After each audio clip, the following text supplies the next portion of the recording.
नमस्कार सर। नमस्कार। आज मैं हूँ बलदेव डिग्री कॉलेज बड़ा गांव वाराणसी में, और जहाँ पर अक्सर मेरा आना होता है और सर की बहुत बड़ी कृपा है कि ये हमेशा मुझे इनवाइट करते हैं यहाँ पर।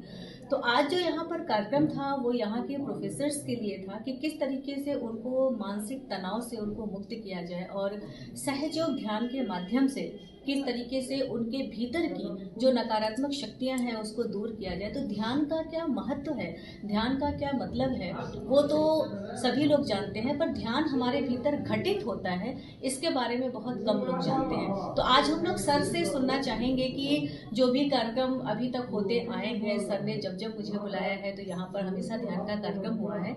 तो आज हम लोग सर के ही शब्दों में सुनेंगे कि इनको ध्यान के माध्यम से इनको क्या अनुभव हुआ और कैसा इनको लगता है। मैं बताना चाहता हूं कि श्रीमती वर्षा प्रधान जी जब भी मैंने याद किया आप महाविद्यालय में आई, ये तीसरी बार आप महाविद्यालय में आ रही हैं और ध्यान का जो सत्र होता है बड़ा ही उपयोगी होता है, सभी लोग बड़े लाभान्वित होते हैं, बड़ी अच्छी अनुभूति होती है लोगों को, और व्यक्तिगत मैं खुद अच्छा अनुभव करता हूं।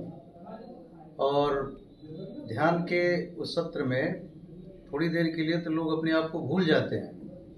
अगर ये अपनी दिनचर्या में शामिल कर लिया जाए तो निश्चित रूप से एक आत्मिक और आध्यात्मिक विकास होगा जो पूरे व्यक्तित्व को पूर्णता प्रदान करेगा। और मैं ये बताना चाहता हूँ कि मैं बच्चों के साथ भी ये सत्र कराना चाहता हूँ। भविष्य में अगर मौका मिला तो बच्चों के बीच में, कर्मचारियों के बीच में इसको मैं कराना चाहूँगा। और मेरी ये मान्यता है कि महाविद्यालयों साधना को, ध्यान को पाठ्यक्रम में शामिल किया जाना चाहिए, और ये वैल्यू एजुकेशन से इसको जोड़ने की आवश्यकता है। मूल्यपरक शिक्षा जब तक नहीं दी जाएगी विद्यार्थियों में, वो एकाग्रता नहीं आ सकती है। एक विद्यार्थी के लिए एकाग्रता बहुत जरूरी है। एकाग्रता के लिए ध्यान बहुत ही आवश्यक है। और मैं तो देखता हूँ जो नई जनरेशन है, नए बच्चे हैं, ये जिसको जेन जी कहा जाता है, जेन जी में तमाम चीज़ों का विकास ही नहीं हो पाया है। उनके तमाम अवयव, उनकी मांसपेशियों का पूर्ण विकास नहीं हो पा रहा है। उनका खान पान ऐसा है, उनका रहन सहन ऐसा है। तो ऐसी पीढ़ी को इस सहज योग की आवश्यकता है, ध्यान की आवश्यकता है, साधना की आवश्यकता है। और योग सूत्र में जो अष्टांग योग बताया जाता है, जिसको राजयोग कहते हैं, यम, नियम, आसन, प्राणायाम, प्रत्याहार, धारणा, ध्यान, समाधि, इन सब की जानकारी होनी चाहिए।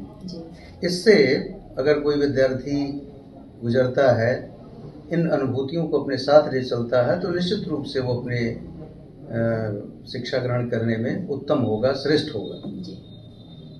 और इसमें मैं बीच बीच में आपका सहयोग लेना चाहूँगा, और आप आइए, आपको विशेष धन्यवाद, और आगे भी आप आएँ इसकी मैं अपेक्षा करता हूँ। धन्यवाद।